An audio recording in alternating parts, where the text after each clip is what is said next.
আজকে রাস্তার মধ্যে পেয়ে গেলাম বাংলার সুলাইমান খানকে। এদিকে খেলতে গিয়ে তাশফিকের কোমরটাই ভেঙে গেল। খেলবা ভালো কথা, দেখে খেলবা না। ফাইনালি আমি চলে আসলাম বাচ্চাদের আবদার পূরণ করতে একটি রিসোর্টে। বাচ্চাদেরকে আজ না কাল করতে করতে 1 বছর পার করে দিলাম, কিন্তু নানুর বাড়ির কাছে এত সুন্দর রিসোর্ট আছে আগে জানি না। এইদিকে আবার শুরু হয়ে গেছে বৃষ্টি। তো welcome back to my channel another video. Tashfiq and Abid ব্লগে তোমাদের সবাইকে স্বাগতম। বাচ্চাদেরকে বলছিলাম যে ঈদের পরে যাব, কিন্তু বাচ্চারা কোনোভাবেই মানছে না। স্কুল বন্ধ দেওয়ার পরে আমার মাথাটাই নষ্ট করে ফেলছে। এইদিকে বৃষ্টির জন্য তো আমরা সামনে এগুতেই পারছি না। হঠাৎ করে রাস্তা দেখতে পাই বাংলার সুলাইমান খানকে। এই বৃষ্টির মধ্যে কি সুন্দর নাচ করছে, দেখে একবারে মনটা ভরে গেল।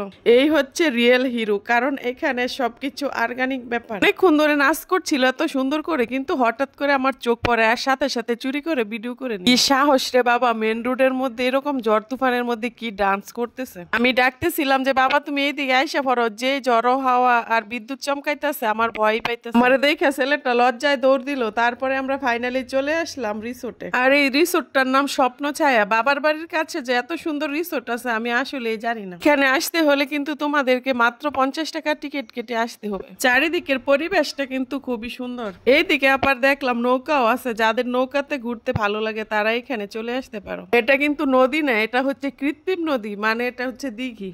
দিঘিটা এরকম করে বানাইছে, হঠাৎ করে দেখে মনে হবে এটা কোনো নদী। তোমরা সবাই খালি আমাকে কমেন্ট করো যে তোমার আঞ্চলিক ভাষায় আপু ভিডিও বানাও। তোমার আঞ্চলিক ভাষা আমাদের কাছে খুব ভালো। আমার আঞ্চলিক ভাষা কিন্তু আমার কাছে অনেক ভালো লাগে, কারণ আঞ্চলিক ভাষায় কথা বলে নিজের একটু পাতলা পাতলা মনে হয়। পাতলা পাতলা বলতে মানে মন খুলে কথা বলা যায়, এটা বলছি। আমি কিন্তু প্রথম ভিডিওগুলি আঞ্চলিক ভাষায় দিয়েছিলাম, কিন্তু আমাকে অনেক আপুর আর ভাইয়ারা কমেন্ট করছো যে তোমার আপু এত সুন্দর সুন্দর বাচ্চাদের সাথে তুমি শুদ্ধ ভাষায় কথা বলবা, তুমি কেন এরকম আঞ্চলিক ভাষায় কথা বলো। তারপর থেকে আমি আঞ্চলিক ভাষাটা একটু বাদ দিলাম, মানে জাস্ট ভিডিওর ক্ষেত্রে। এমনিতে কিন্তু আমরা আঞ্চলিক ভাষায় কথা বলি। যাই হোক, ফাইনালি আমরা রিসোর্টের ভিতরে চলে আসি। আগে বৃষ্টিটা থেমেছে, নয়তো কি একটা উপায় হতো। দেখেন বাচ্চারা একটুও ভয় পায় না যে বাঘের উপরে বসে কি করতে। এই বয়সে বাচ্চারা বাঘ কুকুর বিড়াল কিছুকেই ভয় পায় না। আর ওদের বয়সে আমি ওই যে বইয়ের মধ্যে বাঘ ভাল্লুকের ছবি দেওয়া থাকে না, ওইগুলি দেখেও ভয় পাই। যদিও ওই বাঘটি রিয়েল না, এটা একটি আর্টিফিশিয়াল বাঘ এখানে বানিয়ে রাখা হয়েছে।